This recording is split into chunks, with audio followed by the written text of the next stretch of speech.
ते कॅरिकेचर म्हणा किंवा कार्टून्स म्हणा किंवा कोणाच्या पोर्ट्रेट्स म्हणा, विष्णूमध्ये जी कला होती अतुलनीय होती. कुठून शिकून आला? गेल्या जन्मी शिकून आला. आणि म्हणून तर या हळव्या वाळूवरती दिवसाची हो असताई, सोन्यात बुडाला दर्या रांगोळी घालत जाई. हा भिजला कातळ काळा आतून होऊन ओला, तिक तिक त्या पाठी वरती शेवाळ पांघरी शेला. या झिंजीर संध्या वेळी, या झिंजीर संध्या वेळी उघडून आतला डोळा, रंगांचा पागल आशिक अनुभवतो रंध्र सुवाळा, अनुभवतो रंध्र सुवाळा. असा रंध्र सोहळा सगळ्या जगाला देणारा विष्णू. आणि या विष्णूच्या अनेक आठवणी आहेत. राजकारणाबद्दल जास्त बोलत नाही, त्याचा साहित्याचा अंश, त्या साहित्याचा वाघनखे सारखा त्यांचा कविता संग्रह, ज्यामध्ये त्यांनी आसूड ओढलेले आहेत.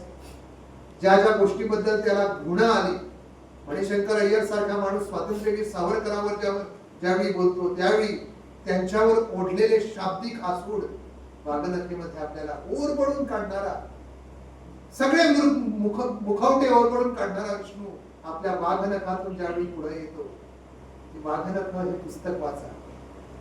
सुधीर सूक्त सारखं त्यांचं पुस्तक वाचा. त्याच्याबद्दल जे अवडंबर झालं गोव्यात, ज्याच्याबद्दल गदारोळ माजला, त्यांना पुरस्कार नाकारण्यात आला, त्या सुधीर सूक्त मधून सुधीरांची व्यथा त्याने जी व्यक्त केलेली आहे, वाचताना अंगावर शहारे यावे. ती बाई मीच आहे, स्त्रीचं या समाजामध्ये काय स्थान आहे ते दाखवणारा त्यांचा कविता संग्रह. मग अनेक अनुवादित पुस्तकं, शांततेचे गण, भाई मावजो यांचं पुस्तक त्यांनी, कोकणी पुस्तक त्यांनी मराठीमध्ये आणलं. म्हणून या विष्णू बद्दल जास्त काही बोलत नाहीये. शेवटी विष्णू बद्दल बोलावं तर मला, काजलनं मला त्यावेळी विष्णू बाबाबद्दल पहिल्या कृष्णंभट मानकर त्या समारंभासाठी सन्मान पत्र लिहायला लावलं. विष्णू मला सांगायचं, बाबा मला सांगायचा की एका वेळी आधी 50व्या वर्षाच्या वेळी त्यांच्यावर एक छोटं पुस्तक येणार होतं, पण मला त्यांच्याबद्दल लिहायला फार भीती वाटायची. धाडसच होत नव्हतं विष्णू बद्दल लिहायला, कारण मनामध्ये खूप आदर होता त्यांच्याबद्दल आणि ते धारिष्ट नव्हतं जीवामध्ये विष्णू बद्दल 4 शब्द लिहायला. म्हणून मी त्या सन्मान पत्रामध्येच दिलं होतं, विष्णू बद्दल लिहावं, विष्णूनच. त्याच्याबद्दल लिहिण्यासाठी अजून माणूस जन्माला यायचा, कारण विष्णूची शब्द कळा. कारण आपण म्हणतो ना, अर्घ्य दान देत असतो. सूर्याला अर्घ्यदान देताना मी ह्या विष्णू नावाच्या सूर्याकडून जे कवळसे प्राप्त झाले तेच या वंजळीमध्ये घेऊन पुन्हा त्याच विष्णूला अर्घ्यदान देण्यासाठी खरं मध्ये म्हणजे इकडे बसलेलो होतो. कारण मला तरी माझ्या 90% कार्यक्रमामध्ये, कसलाही कार्यक्रम असू दे, विष्णूचं नाव घेतल्याशिवाय माझा कार्यक्रम पूर्ण होत नाही. 90% विष्णूचे कुठली तरी कवितेची ओळ किंवा विष्णू बाबत काहीतरी सांगितल्याशिवाय मला माझ्या कार्यक्रमाची ती पूर्तता वाटत नाही. आणि म्हणून प्रत्येक माणूस, मी एकदम जवळचा वगैरे अशी गोष्ट नाहीच आहे.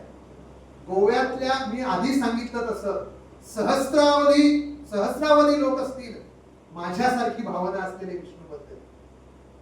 कारण तो माणूस,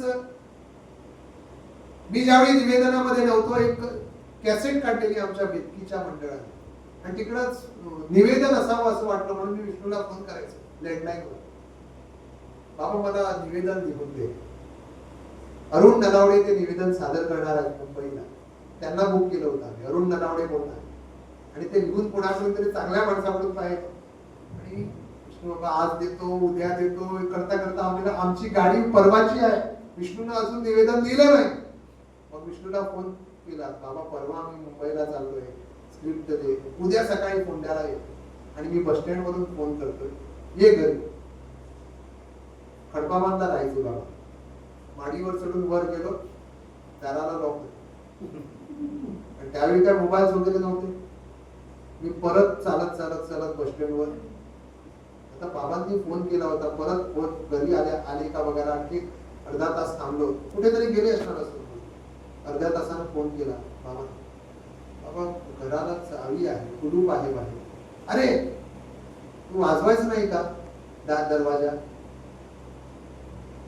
काय होतं माहित आहे, हा आताच होता, जो कोण येणार त्याला चावी देऊन तू उघडाने आत ये. लिहायला बसायचं बाबा त्यावेळी कुणालाही. बाबा कुठे किंवा विष्णू कुठे जायचा, अनेक जण म्हणतात. 3-3 दिवस दिसायचा नाही, काही लिहायचं असेल तर एक टाके लिहत एक नाटक असू दे, अंधार लाटासारखी राजेश नार्वेकर आहेत, त्याने अंधार लाटा ना राजेश, अंधार लाटामध्ये अंधार लाटासारखी सीज फायर सुद्धा विष्णूची संदर्भ सीज फायर यांनी केली होती, यांनी केली होती रुद्रेश्वर मध्ये. अशा एकांकिका संदर्भ वेदनांचे आम्ही आणखी एक त्यांची एकांकिका केली. म्हणून बाबाचं व्यक्तिमत्व शेवटी त्या विष्णूचं वर्णन करताना विष्णू दशांमुळे उरला, तसाच हा विष्णू सुद्धा कितीही वर्णन केली तरी दशांमुळे उरतोच उरतो. इतकं या माणसाचं कर्तृत्व आहे. अशा माणसाला वंदन ते करावं कसं.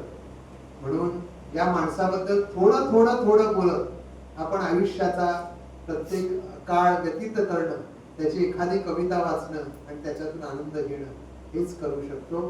शेवटी आई आपल्या आईने सांगितल्याप्रमाणे ती जशी म्हणाली होती की आम्ही गे सरगीच्या देवरंभा नक्षत्रांची चंद्रप्रभा चुंबुनी आलो नभा, तसाच हा माणूस सुद्धा नभाला चुंबून आलेला होता. आपलं एक वेगळं आयुष्याचं सत्व घेऊन आणि ते या विश्वाला देताना त्या माणसानं भरभरून दिलं. अशा ह्या माणसाला आज वंदन करण्यासाठी माझ्यासारख्या त्याच्या एका शिष्याला मी शिष्यच म्हणतो बाबांचा मी, कारण त्यांच्या साहित्यातून खूप काही प्राप्त केलेलं आहे आणि त्याचा सुगंध प्रत्येकानं प्राप्त करावा. या माणसाला रिप्लेसमेंट नाही, ओनली पीस. ते कुठल्या तरी चित्रपटामध्ये आहे ना, ओनली पीस. बाबा हा ओनली पीस होता. लक्षावधी माणसामध्ये अशा विष्णूंना, विष्णू सूर्या वाघ यांना वंदन करताना आज माझ्या वाणीला मी विराम देतोय. तुम्ही मला हा सन्मान दिला त्याबद्दल मनपूर्वक आभार. सम्राट क्लब आणि तुम्हा सर्वांचे मनपूर्वक आभार. धन्यवाद. शुभरात्री.